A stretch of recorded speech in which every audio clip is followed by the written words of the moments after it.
आप सभी भाई बहनों का आज की आध्यात्मिक कक्षा में बहुत बहुत स्वागत है। आज की चर्चा का विषय है परमात्मा। परमात्मा के साथ हमने न्याय शब्द जोड़ा है, लेकिन दूसरा हमारा शब्द है न्यायालय। उसके साथ हमने निर्णय शब्द जोड़ा है और उसके साथ ही हमने वीडियो के चित्र पे नीचे एक लिखा है शेष बड़े भविष्य में प्लस माइनस के रूप में। देखिए, ये वीडियो का चित्र ही अपने आप में कुछ संदेश दे जाता है। सभी न्यायालयों में अक्सर ये आपको पढ़ने को मिल जाता है, सत्यमेव जयते, यानी कि सत्य की सदा ही जीत होती है। सत्य को शास्त्रों में प्रकाश के साथ जोड़ा जाता है, ज्ञान के साथ भी जोड़ा जाता है। इसी तरह झूठ को अंधकार के साथ जोड़ा जा सकता है, एक समझने के लिए। देखिए, प्रकाश पे कभी भी अंधकार का एक कब्जा नहीं हो सकता। इसी तरह सत्य के ऊपर कभी भी झूठ का कब्जा नहीं हो सकता, जीत नहीं हो सकती। इसीलिए सदा ही ये कहा जाता है सत्यमेव जयते, यानी कि सत्य की ही सदा जीत हुई है, हो रही है और आगे भी भविष्य में होती रहेगी। ये एक सिद्धांत है, सिद्धांत का कभी भी खंडन हो ही नहीं सकता। लेकिन वीडियो में न्यायालय के साथ एक शब्द लिखा गया है निर्णय। ये निर्णय शब्द हमें कुछ भ्रम की स्थिति में डाल देता है। इस भ्रम को दूर करने के लिए या जानने के लिए, समझने के लिए हमें इस वीडियो को बहुत ही ध्यान से, तर्कपूर्वक तरीके से सुनना होगा। देखिए, हमारा तो ये आध्यात्मिक ज्ञानात्मक चैनल है और इस आध्यात्मिक ज्ञानात्मक चैनल में भगवान, आत्मा और प्रकृति, प्रकृति यानी तमोगुण, रजोगुण और सतोगुण, जो कि जड़ कहलाते हैं, जबकि आत्मा और भगवान यानी परमात्मा ये चेतन तत्व है। इनके ऊपर ही हमारी सभी वीडियो बनती हैं और लगभग अब तक तकरीबन 500 वीडियो हमने जो बनाई हैं वो प्रत्यक्ष रूप से या अप्रत्यक्ष रूप से इन्हीं तीन तत्वों पर ही आधारित रहती है, क्योंकि शास्त्र भी जितने लिखे गए हैं उन सब में भी इन तीन ही तत्वों की चर्चा आती है। जैसा कि आप सभी भाई बहन इस बात से परिचित हैं कि शास्त्रों में 84 लाख प्रकार के अलग अलग स्थूल शरीर कहो या योनियां बताई गई हैं। इन सभी योनियों में असंख्य जीव है। असंख्य इसलिए हम कह सकते हैं क्योंकि इसकी शास्त्रों में भी कहीं कोई गणना या संख्या नहीं बताई गई। भले ही आत्मा तत्व तो चेतन तत्व है, आत्मा जन्म मरण से रहित है, यानी इसकी मृत्यु भी नहीं होती, इसलिए इसका जन्म भी नहीं होता, तो इसलिए इसकी संख्या में कम अधिक तो हो नहीं सकती। जबकि भगवान को परमात्मा इसलिए कहा जाता है क्योंकि वो एक परम आत्मा है। परम जमा आत्मा का ही पूरा नाम बन जाता है परमात्मा। परम सत्ता केवल एक के लिए कही जाती है, किसी 2, 3, 5 के लिए नहीं। देखिए, भगवान के अलग अलग रूप हो सकते हैं, स्वरूप हो सकते हैं, लेकिन सब में सत्ता एक ही रहती है। और इस सत्ता के कहो, परमात्मा के कहो या भगवान के कहो, अनेकों दिव्य गुण हैं जिसका हम अपनी जुबान से पूर्ण रूप से वर्णन कर ही नहीं सकते। लेकिन कुछ ऐसे दिव्य गुण हैं जो आप और हम भली भांति परिचित हैं। उसी में ही एक दिव्य गुण आता है न्यायकारी। देखिए, परमात्मा की जितनी भी ये जो आत्माएं हैं ये परमात्मा के ही अंश भी कही जाती हैं, क्योंकि ये चेतन तत्व है। कहीं कहीं शास्त्रों में हम सभी आत्मा को परमात्मा के बच्चे भी कहा गया है, यानी कि परमात्मा ही हमारे माता पिता है। और कोई भी माता पिता कभी भी अपने बच्चों को दंड नहीं देते, सदा उन पर दया भाव बने रहते हैं, उनका सदा कल्याण के लिए ही सोचते हैं। लेकिन अक्सर हम अपने जीवन में भी अपने बच्चों को जब कभी भी कोई दंड देते हैं उनकी गलतियों को सुधारने के लिए, ताकि भविष्य में वो ऐसी गलतियां पुनः नहीं दोहराएं, तो उनको हम दंड देते हैं। उस दंड देने के पीछे भी हमारा एक कल्याण ही छिपा होता है, उनका सुधार ही छिपा होता है, ताकि वो भविष्य में उन की गई गलतियों को दोबारा नहीं दोहराएं। अक्सर देखिए ऐसा देखा जाता है कि हम अपने जीवन में एक बार गलती नहीं करते, एक बार पाप नहीं करते, बार बार उसी गलतियों को दोहराते हैं, जिसके फलस्वरूप हमारा जो एक कर्मों का कर्माशय है वो बिगड़ने लगता है। क्योंकि कारण शरीर में ही कर्माशय के साथ साथ हमारे संस्कार भी बनते हैं। अगर हम अच्छे कर्म करते हैं तो हमारे शुभ संस्कार कारण शरीर में बनते हैं, यानी कि हमारा स्वभाव भी सुधरता जाता है। और यदि मनुष्य पाप कर्म करता है तो उसके कारण शरीर में फिर बुरे संस्कार बनते हैं। शास्त्रों में तो यहाँ तक कहा गया है कि विवेक शक्ति जागने के बावजूद भी ये संस्कारों का हमें प्रत्यक्ष रूप से बोध नहीं होता कि हमारे भीतर में कैसे कैसे संस्कार बने हुए हैं। लेकिन कभी कभी परिस्थितियां कुछ ऐसी सामने आ जाती हैं तो मनुष्य के मन में ऐसे ऐसे फुरने उठते हैं। ये फुरने तभी उठते हैं जब उसके अंदर उस प्रकार के संस्कार पहले से ही विद्यमान होते हैं, और यही संस्कार फिर मनुष्य को पाप करने को प्रेरित करते हैं, यानी उन कर्मों को करने को एक बाध्य कर देते हैं। देखिए समाज में ये जो इतनी बुराइयां चल रही हैं वो इन्हीं बने हुए बुरे संस्कारों के कारण ही आपको हमें देखने को मिलती है। देखिए आज की जो वीडियो बनाने की जो हमें प्रेरणा मिली है ना, ये कोरोना काल में जो विभिन्न प्रकार की स्थितियां भारत में देखने को मिल रही हैं, यानी वर्तमान समय में आपको और हमें समाचार पत्रों द्वारा या न्यूज चैनलों द्वारा ऐसी ऐसी बातें सुनने में आ रही हैं कि एक तरफ इस कोरोना काल में लोगों पर विभिन्न प्रकार की मुसीबतें आन पड़ी हैं, विभिन्न लोग अपनी जानें गंवा चुके हैं, लोगों का रोजगार चले गए, लोगों की धन संपत्ति बर्बाद होती जा रही है, यानी कि एक साधारण मनुष्य का जीवन बहुत ही गहरे तल पर प्रभावित होता जा रहा है। और ऐसे में ही कुछ ऐसे समाज के तत्व हैं जो इन विपरीत परिस्थितियों में भी काला बाजारी कर रहे हैं, या विभिन्न प्रकार की मिलावट द्वारा दवाइयाँ बना रहे हैं, इंजेक्शन बना रहे हैं, या इसी प्रकार की कोई गलत गतिविधियों में लगे हुए हैं, या जहाँ कहीं भी एक सामान्य मनुष्य को लूटने में लगे हुए हैं, धन कमाने में लगे हुए हैं। तो इन सभी कार्यों द्वारा वो अपने अपने कर्माशय में पाप कर्म ही इकट्ठे कर रहे हैं। और अक्सर ऐसा समझा जाता है कि पाप करने वाले मनुष्य के जीवन में सदा ही एक अशांति बनी रहती है, भय का एक वातावरण उसके मन मस्तिष्क में सदा ही विद्यमान रहता है, उसका जीवन अव्यवस्थित होता है।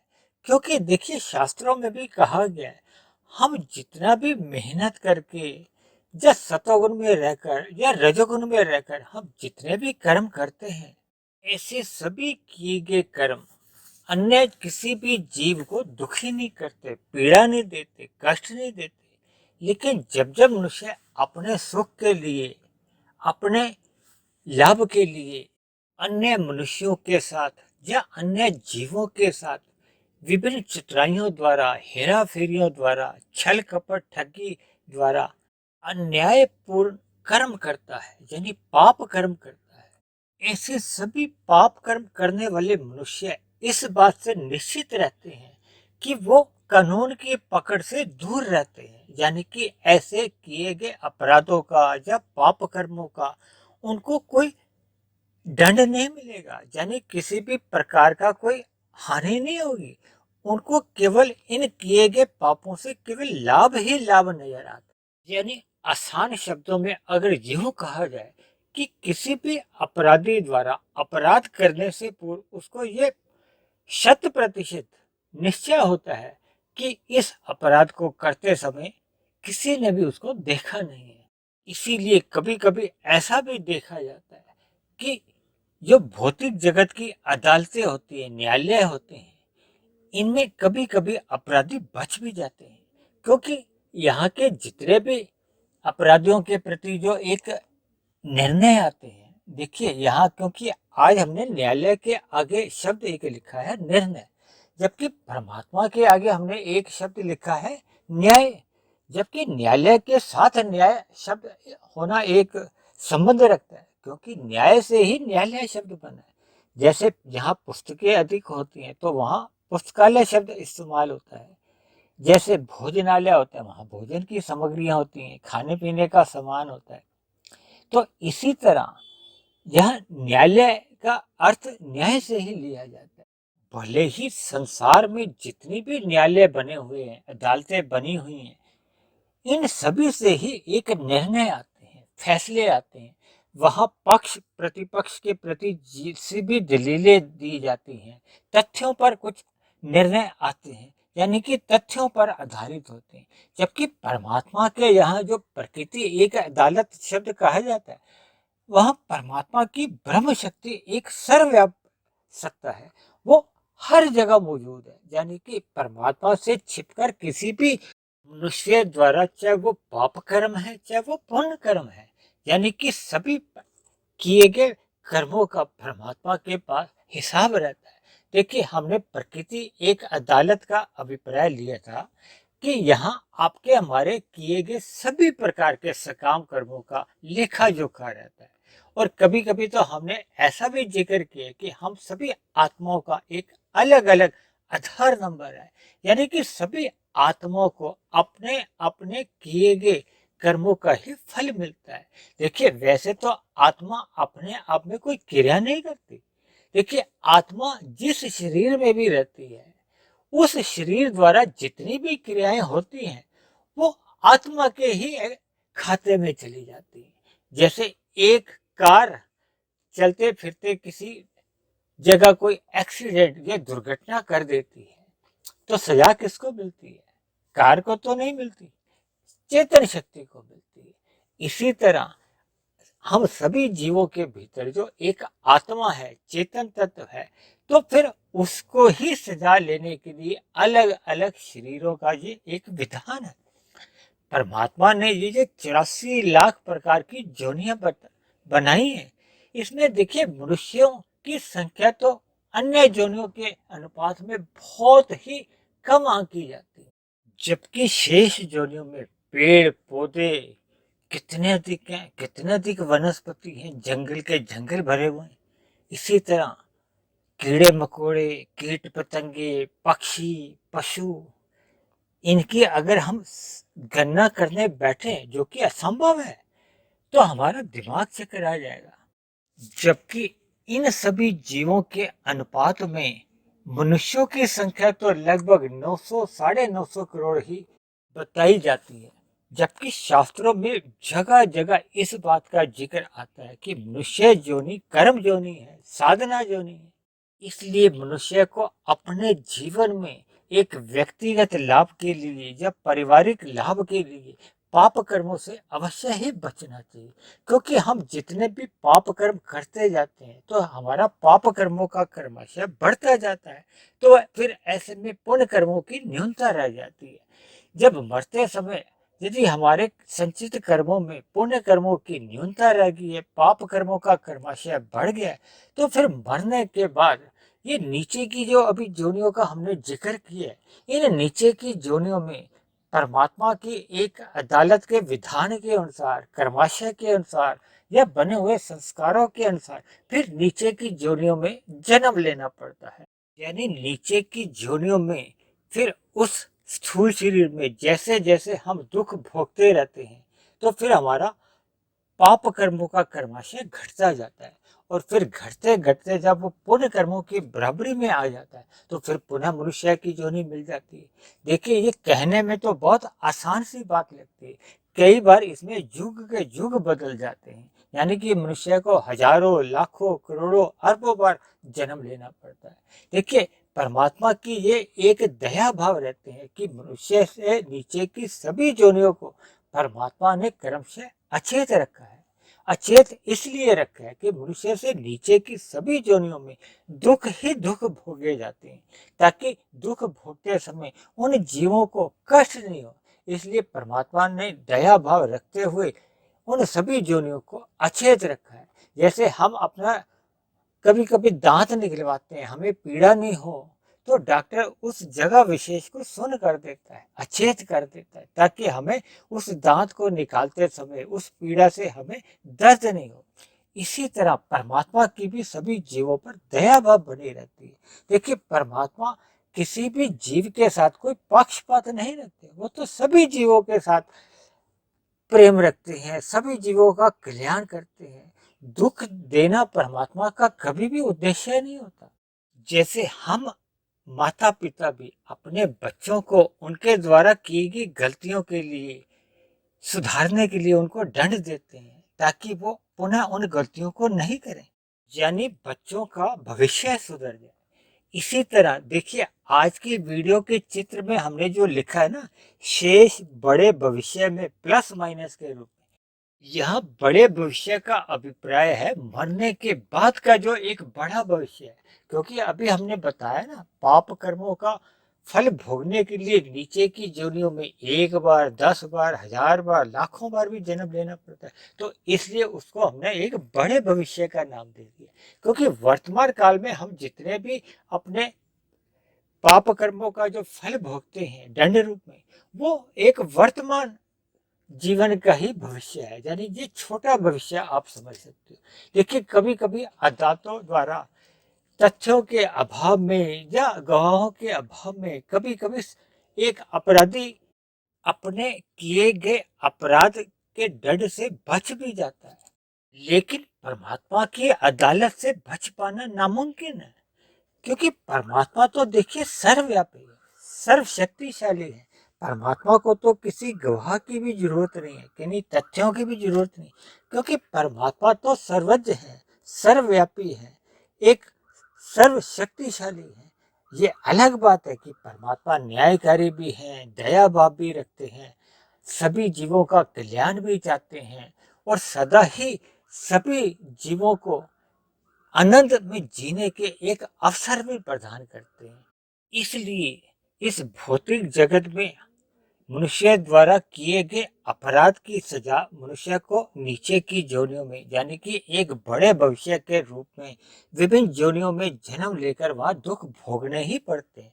उदाहरण के लिए, किसी अपराध के लिए यदि उसने 35% का सजा यहीं इसी जन्म में भोग ली है, तो शेष 65% की सजा उसको नीचे की जोड़ियों में फिर भोगनी पड़ती है। इसी तरह कभी कभी कुछ ऐसी सजाएं भी होती हैं जो वर्तमान मनुष्य जोड़ी में भोग पाना संभव ही नहीं है। तब ऐसी स्थिति में भी नीचे की जोड़ियों में मनुष्य को मरने के बाद जन्म लेना पड़ता है, वहां सजाएं भोगनी ही पड़ती है।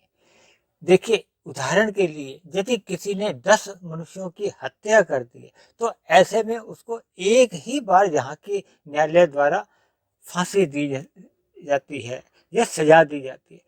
तब ऐसी स्थिति में शेष 9 हत्याओं का फल भी उसको नीचे की जोनियों में, यानी कि उन हत्याओं का फल भी मनुष्य को भोगना ही पड़ता है। देखिए, इन सभी बातों को शब्दों द्वारा जैसे जैसे परमात्मा की प्रेरणा से मैं समझा सका, मैंने आपको समझाने का प्रयत्न किया। इसलिए मनुष्य को अपने मिले हुए जीवन में परमात्मा का सत्संग करते रहना चाहिए, क्योंकि सत्संग करते रहने से ही मनुष्य इन पाप रूपी कर्मों से बच सकता है। अन्यथा सत्संग के अभाव में मनुष्य का कुसंग सहज ही होने लगता है। तब कुसंग के चलते चलते कब मनुष्य इन पाप कर्मों में लिप्त हो जाता है, मनुष्य को स्वयं भी पता नहीं चलता। इसलिए मेरी आप सभी भाई बहनों से विनती है कि मिले हुए जीवन में परमात्मा का सत्संग करते रहिए, ताकि हम ज्ञान में स्थिति में रहे, ताकि ये प्रकृति की ये जो एक कर्म फल सिद्धांत है वो भी आपको और हमें समझ में आ जाए, ताकि मनुष्य मिले हुए जीवन में इन पाप कर्मों से तो अवश्य ही बच जाए। देखिए, अक्सर कहा जाता है कि परमात्मा के यहाँ देर है अंधेर नहीं, लेकिन मैं इसको ऐसे कहता हूँ कि परमात्मा के यहाँ या प्रकृति की अदालत में ना देर है ना अंधेर है। इसलिए मनुष्य को पाप कर्मों से सदा ही बचते रहना चाहिए और सदा अपने जीवन में सतोगुण में रहते हुए ज्ञानमय स्थिति में रहना चाहिए, ताकि परमात्मा से प्रीति हो और मनुष्य पाप कर्मों से तो सहज ही बचा रहे। इन्हीं शब्दों के साथ आज की चर्चा को अब हम यही विश्राम देते हैं। आप किसी भाई बहन का कोई प्रश्न हो, कोई मेरी कही गई बात आपको समझ में नहीं आई हो, या मेरी कही गई बात पे आपको कोई आपत्ति हो, तो आप नीचे दिए गए कमेंट्स बॉक्स पर जाकर आप अपना प्रश्न भी लिख सकते हैं। आपका मेरे आध्यात्मिक ज्ञानात्मक चैनल के प्रति कोई सुझाव हो तो आप अपना सुझाव भी लिख सकते हैं। और यदि मेरी कही गई बातों पे आपको किसी भी तरह का कोई मतभेद हो या आपत्ति हो, तो आप उस आपत्ति को भी इस कमेंट्स बॉक्स पर लिख सकते हो। और यदि मेरे बने हुए ये वीडियो आपको अच्छे लगते हैं, आपके जीवन में कर्मों में सुधार होने लगा हो, परमात्मा में आपकी प्रीति जग गई हो, तो मेरी आप सभी भाई बहनों से विनती है कि आप मेरे इस आध्यात्मिक ज्ञानात्मक चैनल को स्वयं भी सब्सक्राइब करें व अन्य जिज्ञासु भाई बहनों को भी इस आध्यात्मिक ज्ञानात्मक चैनल से जोड़ने का प्रयास करें, ताकि समाज में एक सतोगुणी वातावरण में हम सभी भाई बहनों को जीवन जीने का अनुभव हो, आनंद मिले। इन्हीं शब्दों के साथ आज की चर्चा को अब हम यही विश्राम देते हैं। कल फिर मिलते हैं एक नए विषय को लेकर, एक नए संदेश के साथ। तब तक आप सभी भाई बहनों का बहुत बहुत धन्यवाद।